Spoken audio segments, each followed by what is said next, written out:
Hello everybody. This is a continuation of the previous series of videos that we have been making about the class system in the Ogre battle, the March of the Black Queen title.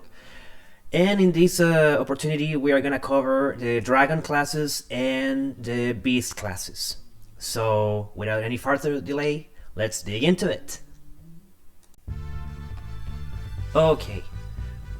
Something before we go any further, something that I need to explain is that, and I waited this long to make it less confusing, is that in order to make a platoon or squad or however the game calls it, you have a factor to take into consideration, and that's the size of the troops that you want to make part of your platoon. And you have short size, small size, or large ones.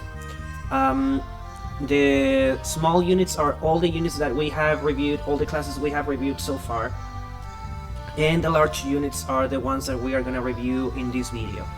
So just to make it clear, one large unit equals two short ones, two small ones, and so that means that you and they can't be, the large units cannot be leaders. So you are forced to have a short unit or a small unit as unit leader, and you can either have two large units or four small ones, or you can have your unit leader, one large unit, and another two small ones.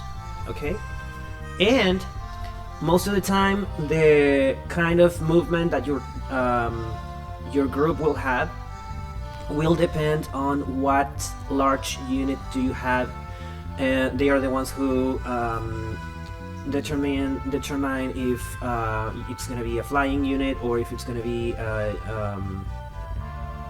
a squad that is gonna be able to move better in snow or in mountains, or so on and so on.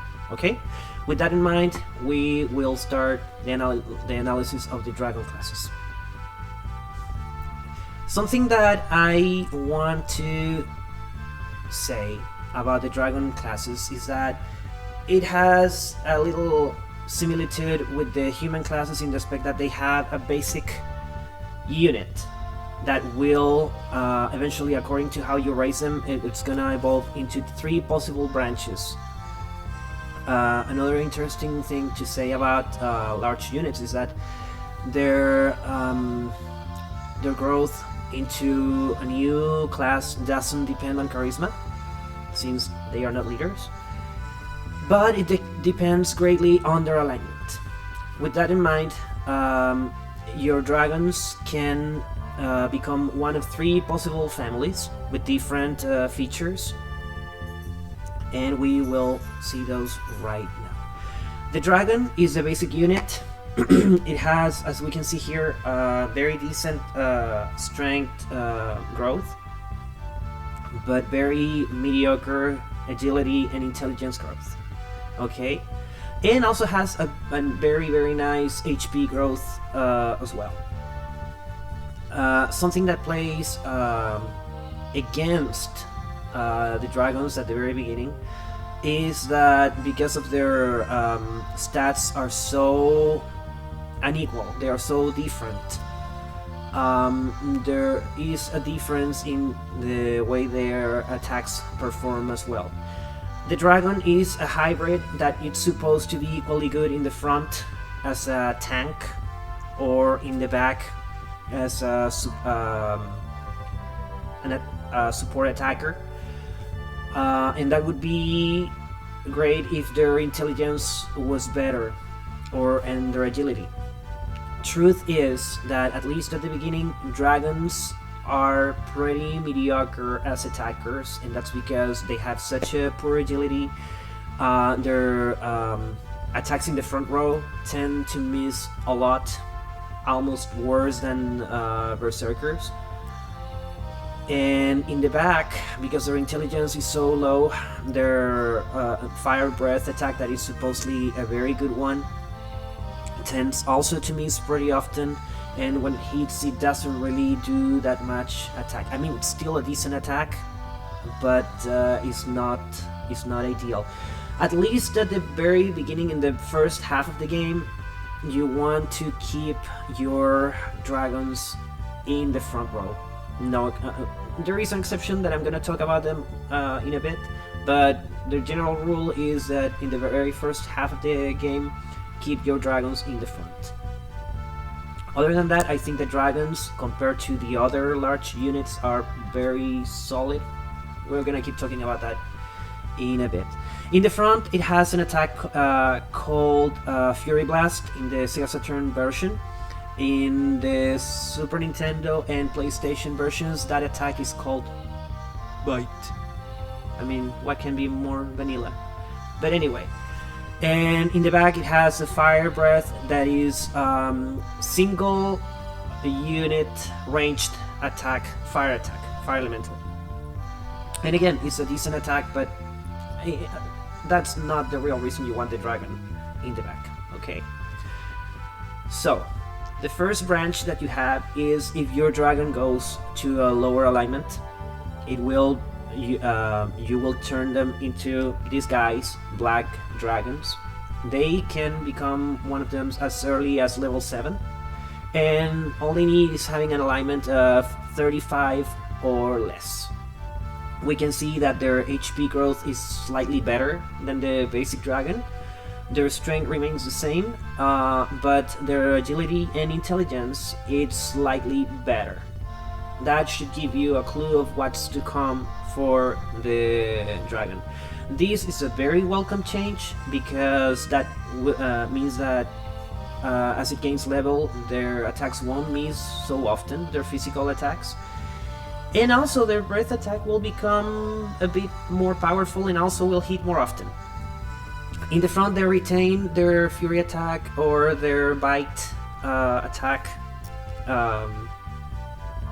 And in the back, they change their Fire Breath attack for a physical ranged attack that is also intelligence based, called Acid Breath. It's actually a very, very decent attack. Okay? The Black Dragon is not that great of a unit, but it will give you access to one of the best large size, in my opinion, units in the game, and that, ladies and gentlemen, is the Tiamat. The Tiamat is already what we can consider an ultimate dragon, in the aspect that once you reach this class with this kind of dragon, you will hardly want to change it into anything farther than that. Okay? Usually you don't reach a dragon this good until your dragons are over around level 22 or so. But this one is a very cheap and amazing and fairly powerful unit. We can see here that their HP growth is even better. Their strength is nothing to be crazy about. In fact, it doesn't have any improvement on strength since the very basic dragon that we saw at the very beginning. However, their agility and their intelligence growth has increased and is actually pretty decent. And the reason it's a good dragon is a great dragon is not precisely because of their stats, but let's check their attacks. In the front is Bite attack or Fury Blast changes into the Acid Breath that they had in the back row when they were black dragons. And in the back, and this is the one exception why you would want level 15 dragon in the back row instead of the front. Keep them in the front if you want them as tanks, but that's no longer their role of this particular one. You will want to move them to the back row because they have an attack, very nasty attack, black magic attack called Evil Dead, also known as Evil Ring. And it hits twice, and it hits every enemy unit. It's an area of effect attack. It has a very cool animation, and it's again very cheap. And if you raise it correctly, it can be a very damaging unit. And you pair it with a wizard, for instance, or even with a princess, and you will have a pretty nasty black magic attacker. Okay.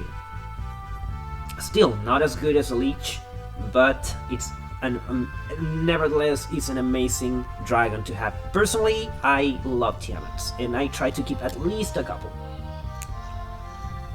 Okay, the next class, and this is when everything goes to south for Tiamat. We have the zombie dragon.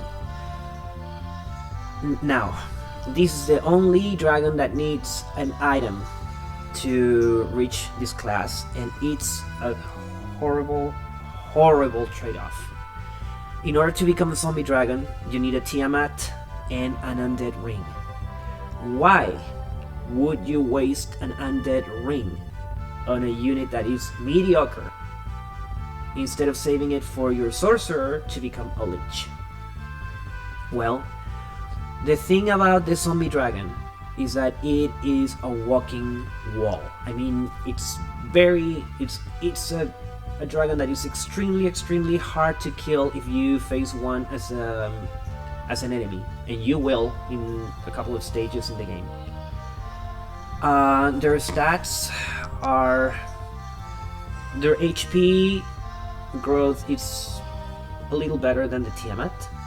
Their strength is higher than the Tiamat, and their agility it's even better. Okay, however, their intelligence is not so. It doesn't have any improvements since when it was a Tiamat. And the reason of that is because their attacks are nothing to be crazy about. You would think, well, a zombie dragon, at least it must have better attacks than the Tiamat. No, absolutely not. All the contrary.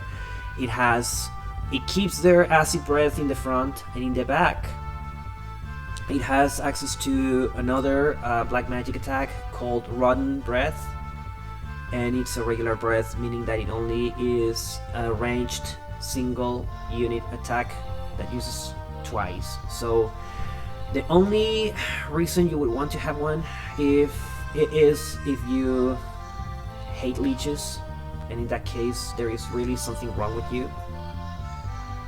And or if you can recruit one, that actually is not such a bad idea. Recruit one as an enemy, and that's the only way I would justify having one of these guys. Otherwise, just keep your Tiamat and cherish them. But zombie dragons are a very bad idea to have. Okay, you have better options. If what you want is a walking wall, you have better options than this guy. The next dragon unit that we have is, if your dragon has a neutral alignment, it will become a red dragon. And this is like the natural evolution from the regular dragon, in the aspect that it has exactly the same kind of attacks. It has the Fury Blast in the front, or Bite, or the Fire Breath in the back. Their stats are slightly better than the regular dragon. The strength growth remains the same. Their agility and intelligence slightly better, just like the black dragon. And their alignment is, you can become one. Your dragon will become one if your alignment is between 35 and 65.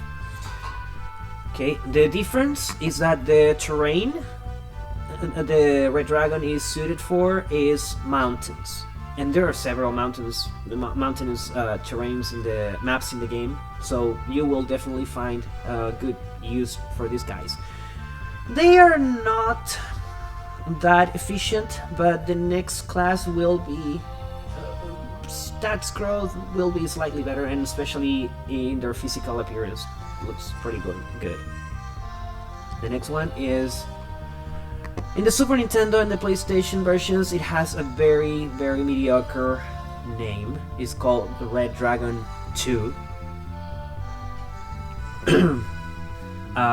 You can reach this class when your Red Dragon hits level 16, and the alignment requirement is the same. It has better HP growth, the same strength, better agility, and better intelligence, and that's a big upgrade. And it retains the same attacks as the previous Red Dragon. It doesn't have any change in that aspect. So basically the biggest change that this class has is their physical aspect. Slightly smarter, and slightly faster, and that's it. But this is what we have: the ultimate Red Dragon.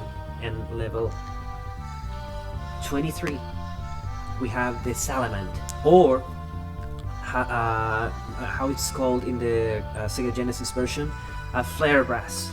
And not only the aspect is similar, but slightly cooler than the second Red Dragon, but their stats are a lot better. This is like a mix, stats wise, it's like a mix between the Zombie Dragon and the Tiamat, with the difference that these guys are stronger, because this is an actual ultimate dragon in that branch, as the Zombie Dragon was the ultimate just stats wise, but not in their attacks. In the low alignment, this is the ultimate in the neutral route. If you put these guys in the front, it's gonna use an intelligence-based attack at the same fire breath that the previous dragons had, but in the front. And in the back, it has the super nasty area of effect fire attack ×2 called Supernova. Has a very cool animation. It's fairly strong. If I might say so, you would want to try. There are items in the game that are very expensive, but also they can be found as random drops from your enemies that are supposed to enhance permanently some of your stats. Well, if you find, or you can buy, I can't remember the name of this item in particular. I think it's something like Tome of Learning or something like that, to increase their intelligence, and every time you do that, it increases between 5 to 10 points, so it's very worth having. Increase your dragon's intelligence if you want to use their ultimate attacks, because it will really make a difference. And you will have amazing attacking units. And having these guys is the only reason why I would want to have a Dragon Master. Other than that, those little guys are pretty useless, and they are better units that you can pair your ultimate dragons with. Okay? That's about the neutral dragon route. And here we have these guys that are supposed to be your high alignment or holier dragons, and that's called a Silver Dragon, and they move better in snow terrains, and that because they have the same kind of movement as the Valkyries and the Muses. These guys are a very good company to them. So, and not only that, they will move great in the snow, but also they share their high alignment, so they are good liberating units, and they are very good units to fight during the day and fight against lower alignment enemies. Okay. Nothing to say about their stats. It's just the same principle applies to the red and the black dragon. The only difference is that they replace their back row attack. Instead of fire, they have cold breath attack, also ranged ice type attack. Nothing much more to say about it. The next is a very good and menacing looking guy called Gold Dragon, or as the Sega Saturn calls it, a Bahamut. In the front it keeps their physical attack, and in the back it keeps their cold breath attack. Nothing much more to say about this. And this guy, this is an amazing guy to have also. You have your ultimate snow tank here, and they have their Ice Requiem. I'm confused about how is that pronounced, but in the Super Nintendo and PlayStation it's called Ice Cloud. And yes, if you happen to have it, it has the same attack as your opinion leader. If you happen to have the version with the highest alignment, they have that very same attack if you put your opinion leader in the back of their group, except that the lord that has this attack only can use it once. These dragons can use it twice. So again, raise their intelligence if you can, and you won't regret it. They are very, very good dragons to have. Okay? That's about the dragon family. I am very partial towards them. The only one that I would say definitely don't get is the zombie dragon, unless you can recruit one from an enemy. Otherwise, just keep your Tiamats and cherish them. Okay? Now we're gonna talk about the monster classes.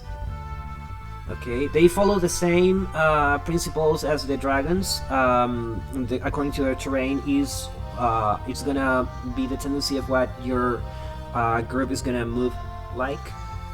So here we go.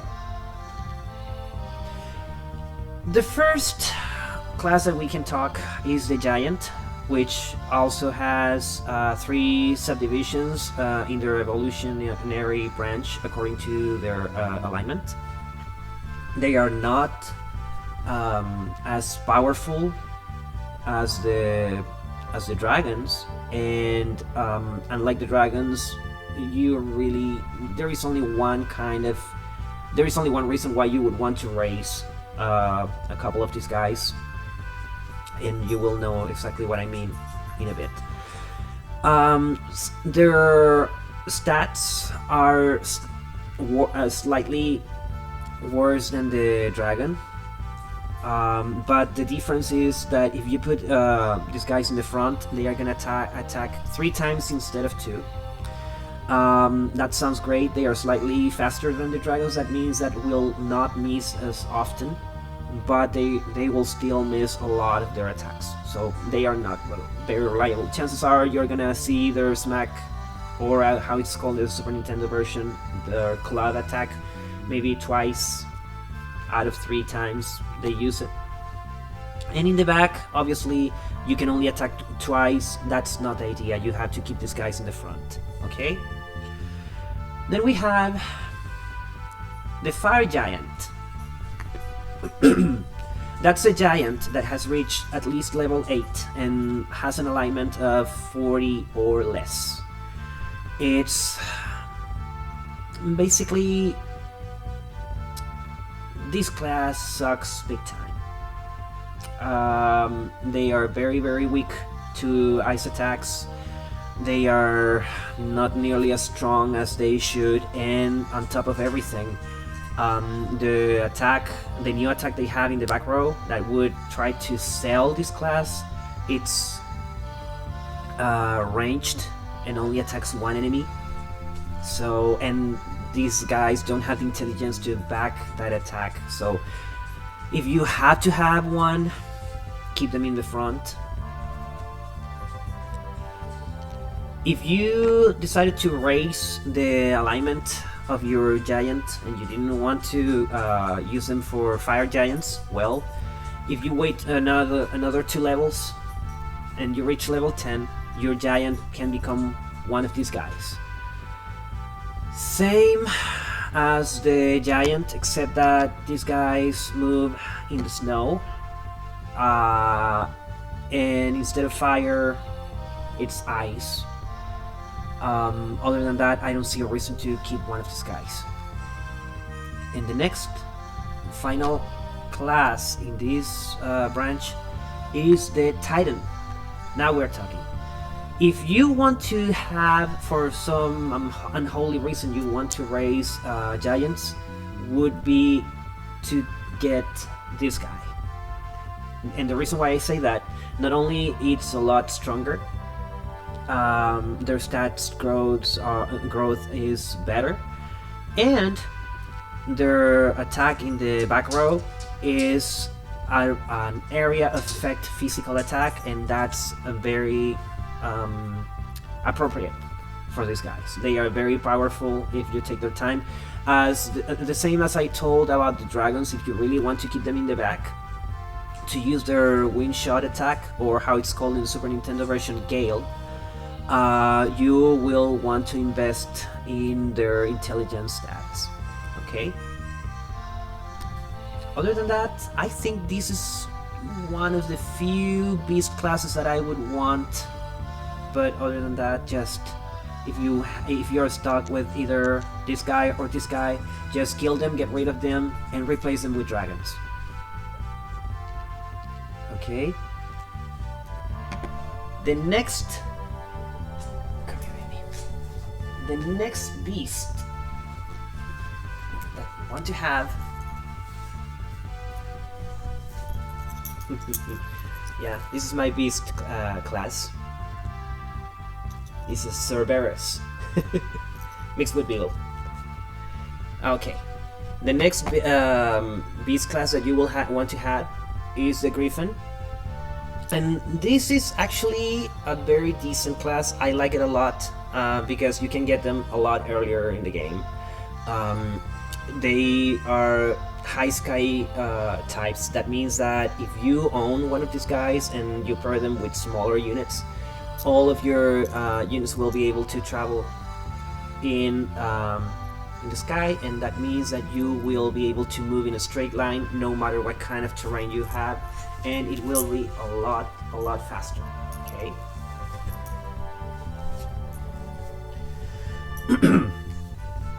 In the front, they have a physical attack called Charge, which I am not a very big fan of.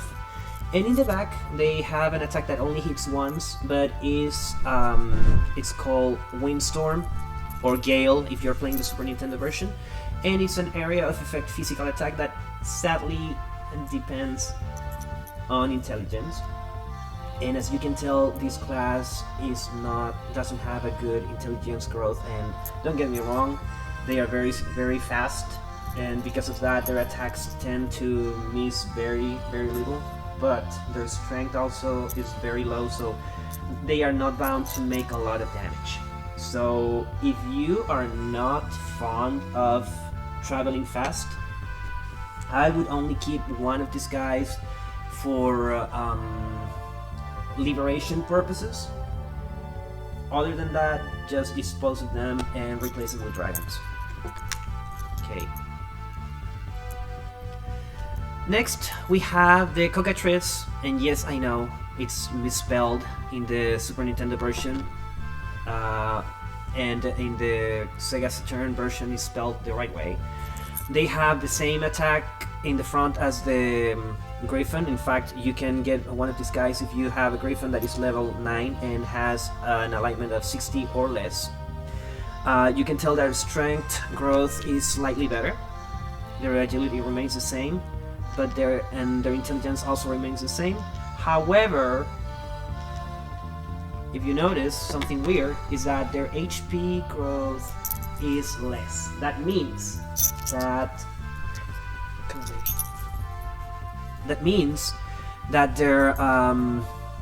they will trade strength for agility, and in the case of a beast, I don't know if that's a fair trade. And the other difference that they have is that their back attack changes from their very useful gale attack to their very interesting and doubtful fair trade as called Petrify Breath. It causes, if it hits, it tends to miss a lot, but if it hits, it will turn a random enemy in the enemy squad into a stone, and it lasts for as long as the length of the battle or until that enemy is killed. Okay, so it's very interesting, but the sad part is only affects one enemy at the same time, and it's only used twice. So if you want to cause damage, that's not the reason you will want a cockatrice.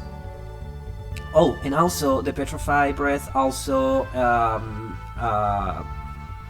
kills undead enemy units. Okay. Personally, I prefer to leave them as griffins. I am not a fan of cockatrice. The next unit is the Hellhound. And this unit in particular, it has basically is like an early, faster dragon, basic dragon. You can see that their stats are not that good. Their strength is mediocre, to say at least. It's slightly better than the Griffin. Their agility and intelligence are the same, and the advantage they have is that they can attack 3 times in the front, twice in the back with the Fire Breath attack, which is the same one as the dragons have. And if you manage to keep them long enough and you don't get tempted to kill them, as I do, you can evolve them into these guys called the Cerberus. The Cerberus is a Hellhound that has an alignment of 60 or less. Their status growth is better, and it keeps their physical attack in the front, attacking 3 times, and in the back it changes the Fire Breath attack for an attack called Mesmerize or Charm.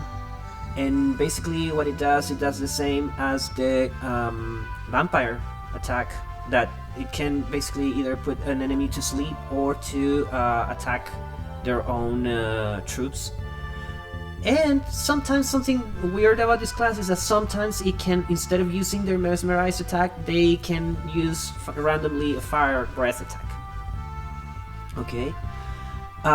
In my opinion, they are only useful at the very beginning of the game, and then later, in my opinion, because they suck at fighting, to be honest. In my opinion, just kill them, get rid of them, and replace them with red dragons. The next class is the Worm. This is not a dragon. It doesn't count the dragons, although the Dragon Master and the Dragoner can recruit these guys.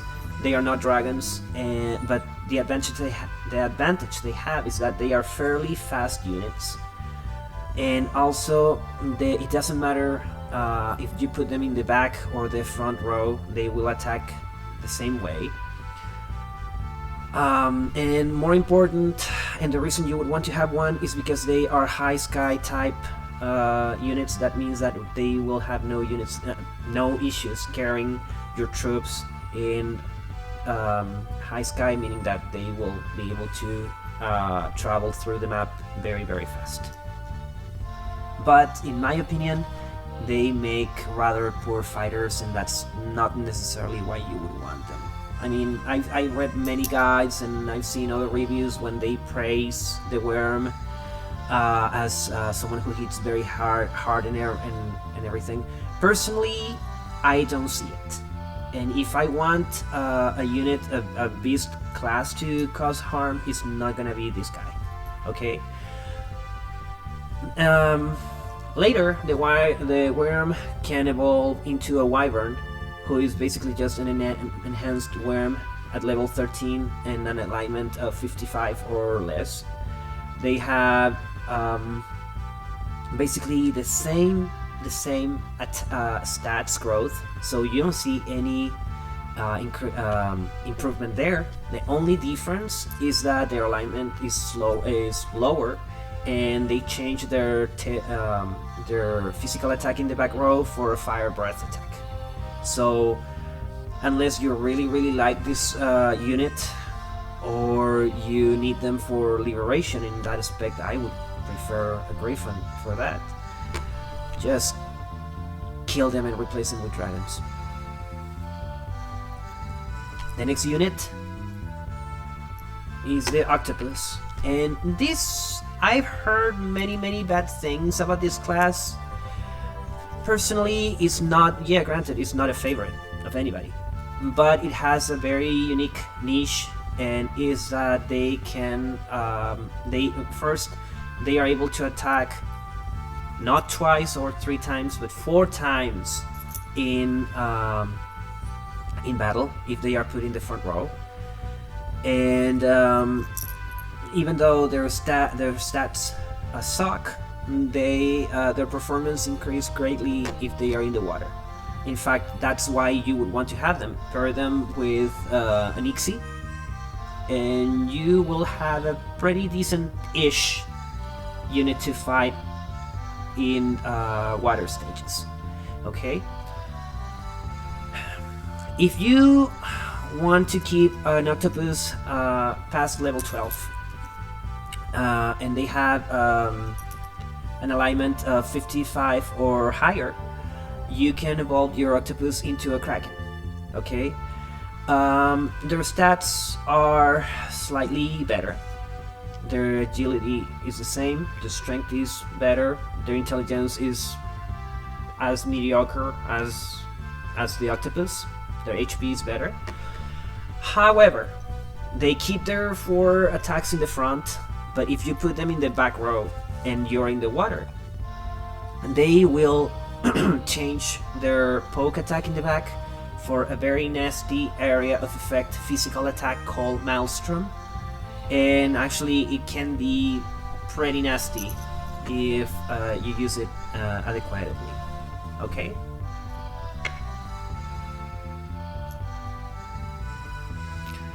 Now, here we reach a unit, and I will try to say this without crying. This class, it's so stupid! Okay, maybe that's exaggeration, but no, they are a really poor unit. And here's why. For starters, you meet these guys, and what you see is what you have. No more, no less. You have a unit with horrible stats, with very bad agility, that can attack 3 times, and chances are they will miss the 3 turn attacks in the same fight, because they are that slow. Okay? They move in planes. They are supposed to perform slightly better if you pair them with dual mages. Not enough to sell those to me. And again, the game tries desperately to sell these guys to you. Don't buy into that. These guys just plain suck. They are horrible. The only advantage they have is that they are, if you attack them with physical attacks, they will suffer pitiful damage. But if you are attacking them with a wizard, then a couple of those attacks and your golem is history. And personally, I say good riddance. The next class is the equally useless Rock Golem. No, it's not an evolution from the Golem, because these guys are stuck in their class. A Golem will always remain a Golem and won't evolve. The Rock Golem is a slightly upgraded Golem. In no way whatsoever It has the same poor, mediocre stat growth as the regular golem. Same attacks, same stupidly slow agility. So just kill them and replace them with dragons. And then we have a class that the game offers as the ultimate golem, and they are so powerful and you're so lucky if you get them, if you get one. No, they suck. Okay, that's the iron golem. Has the same mediocre stats. The only difference is that they have one miserable extra point in agility. Other than that, they are still horrible units.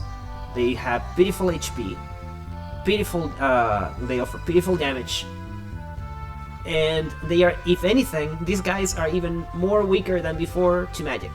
So it's just kill them and replace them with dragons. And that's about what we can say about the monster units in this game. Now we're gonna talk about undead classes, and we have very mixed opinions about them. I've read many guides about this game.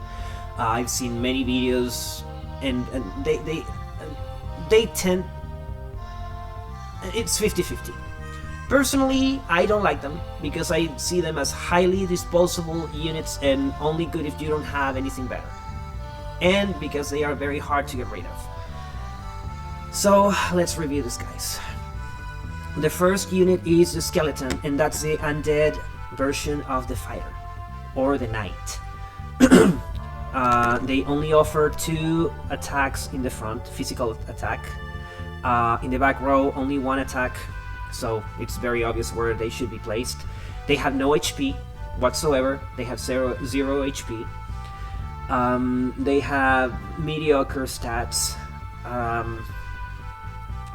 So personally, I don't bother with these guys. Plus, you happen to be careless and you meet one enemy cleric, and the enemy cleric will dispose of them, and you won't be able to retrieve them. They will just die, very much so. Okay. Then we have the wraith, and just like the golems, these guys cannot evolve. So the wraith is not the upgraded skeleton. It's just an independent unit that happens to look alike and have better stats, and they are superior in every aspect, if we can actually say so. The only difference is that they have an extra attack in front, and they have an extra point in strength when they level up. Other than that, I would still say, if you want to have an attacker like this, well, there is a difference though. These guys, their attacks don't count as physical, they count as black element attack. Okay? Other than that, they are pretty much undead knights. I personally don't like them, so I don't keep them.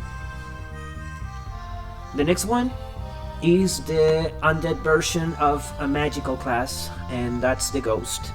They try to resemble an undead wizard, and that's basically what they are. They have poor strength growth, very decent agility, surprisingly. For a magical unit, that's an upgrade. I have yet to see magical units that are that fast. And intelligence, it's the same as the wizard. Their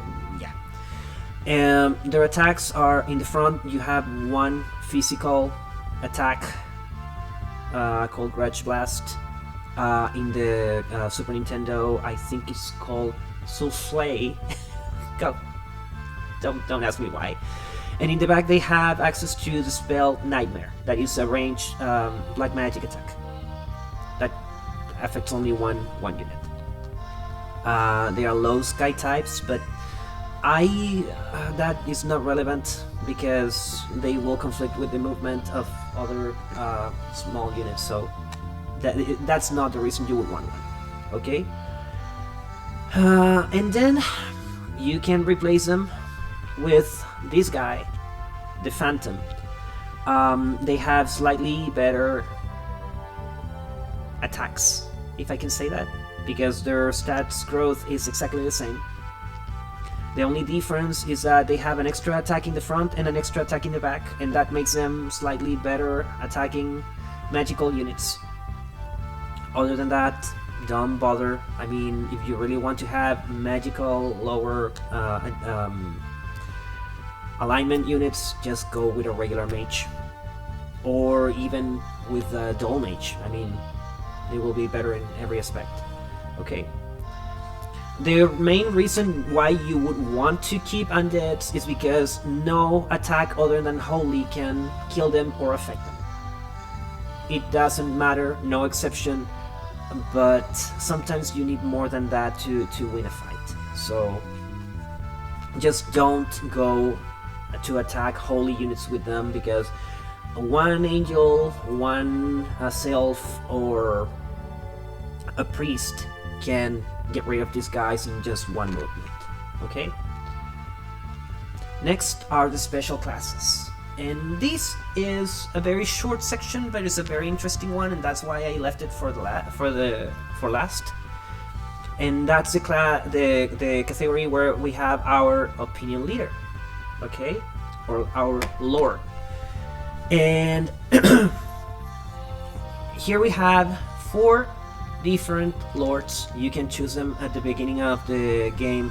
If you have seen my previous videos, you will see that when you start a new game, you have to answer a series of questions, multiple choice questions, and according to what you answer is the kind of lord that you're gonna have. His or hers stats will be different, and also their attacks. Okay, we're gonna start with this lord. This is the one that this is the holy version. The one that if you answer all the questions in the most lawful, goody two-shoes way, you will get this guy. If you place this guy in the front, he will have the banish attack, which is the same attack as angels and cherubims in the back row, except this guy will have them in the front, and that's pretty cool. I mean, you can have this guy as a semi-tank, but it actually doesn't work that way, because if you notice his strength stat is the lowest. So this guy is supposed to remain in the back.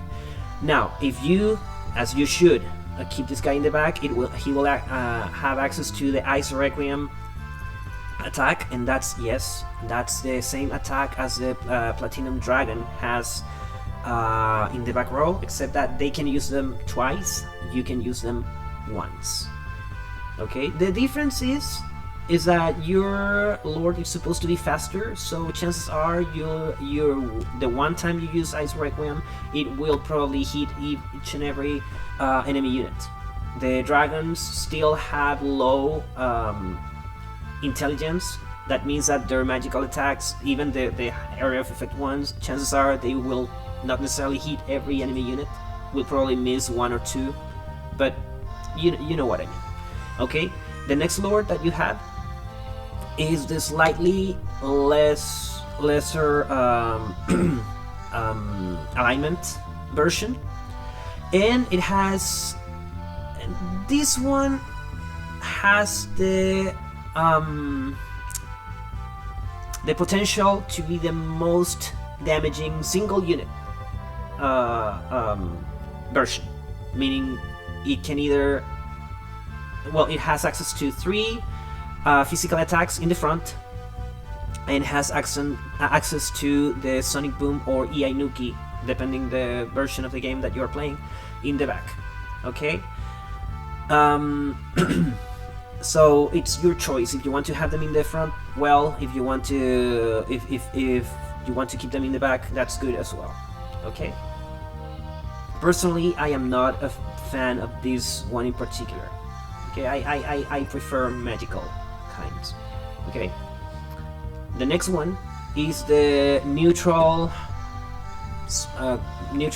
option, and this one is, I would say, the most mediocre of the 4 options, because despite of what you see in the screen, their strength stat is slightly higher, and so is the intelligence, but their attacks are so vanilla, and you have only the chance of using 2 of them. 2 slash in the front. The previous one could use slash 3 times. And in the back they have access to Thunder Flare, yet the same attack as the Muse has, with the difference that the Muse can use it twice instead of once. So yeah, is the Lord a game-breaking unit? Not really. Then the next one is the lower alignment one, and this is my personal favorite because it's a fully magical Lord. It's a wizard Lord, and as you can tell, your stat growths tell you that. I mean, their highest growth is in the intelligence stat, and it also has pretty cool and unique attacks. This Lord is the only one who possesses the Death Cloud attack. In the Super Nintendo version, that attack is called Poison, and it's a black magic attack. And in the back, it has an attack called Dark Quest. In the Super Nintendo and PlayStation version, it's called Phantom. It's an area of effect black magic attack, and it's, in my opinion, not only looks good, it's pretty good. It's pretty good. It has actually the same power as the Tiamat's Evil Ring, if that's a reference. So, of the 4 lords, I would say this is like the most special one, the one I usually go for. But to be honest with you, the Lord is not. If you would have the chance to choose them, as cruel as it sounds, there are better choices. You are stuck with your Lord, so it doesn't matter. And the other thing, and according to how you play the game, if you aim for the better ending, your Lord can never have a higher attack than the troops that you're attacking. That means, you guessed, the unit where your Lord is not supposed to be in battle pretty often, so in that aspect you are covered and you are not supposed to just raise the levels of your other units instead. And keep this guy in the base unless the requirements of the stage tell you, okay, you need to confront this this boss with your opinion leader. Then that's the only time when you would want your Lord outside of your base. Other than that, keep him there and make him powerful enough just so he can defend and not be killed. Other than that, just keep him away from battle. Okay, that's about the Lords. The next, this class.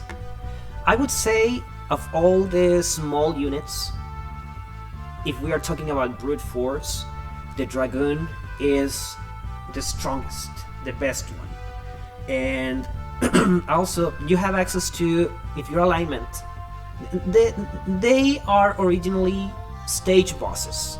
You have to confront them. There are 3 of them in the game.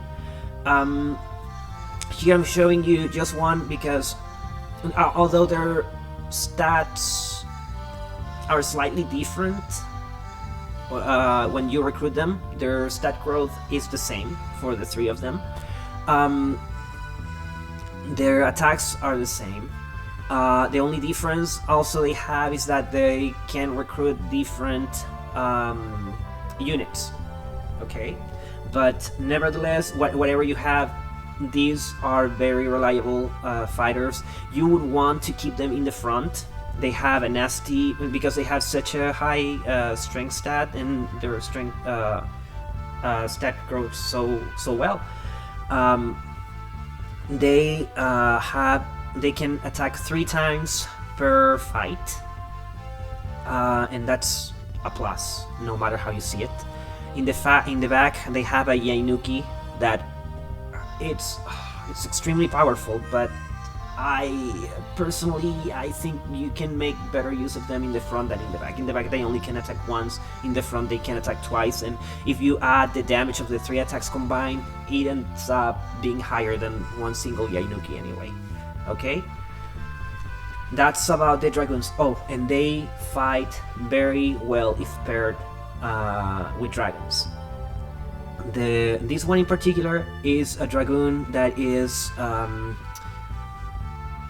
it fights better with fire dragons. Then you have the second dragoon that you get is a female dragoon, and she it's all about ice units. And then the third dragoon, that is the most powerful of the three of them, goes better with Tiamats. Tiamats, not zombie dragons, not any other, just pair them with Tiamats. Okay? Okay, that's about the dragoon. And last but not least, we have these guys here, the general class. In my opinion, is second only to the dragoon as physical attackers in the game, but also is, in my opinion, one of the coolest unit leaders that you can have. They have the chance to, both Tristan and Debonair, they have different options about unit recruitment.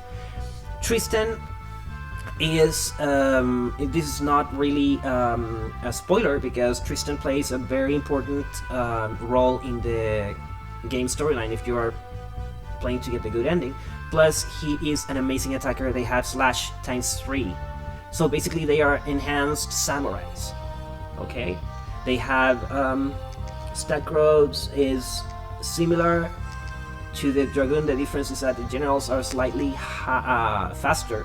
However, when you recruit them, their strength is a bit below the dragoon. Okay. So basically, you don't go wrong by using these guys. Okay. The main difference between, and why am I putting these generals apart, is because they have a difference in their attack in the back row. Personally, I would put them both in the front row, because they have 3 attacks. It's a ways to keep them in the back if they can cause more damage in the front. Except that Tristan has a Yainuki attack. That's the shockwave attack that is so powerful that part of the damage is reflected upon himself. And Debonair has a version of Yainuki that's called Sonic Blade. It's not as powerful as the Yainuki, but the difference is that it doesn't have a recoil. And it's ranged also. But again, I would keep him in the front.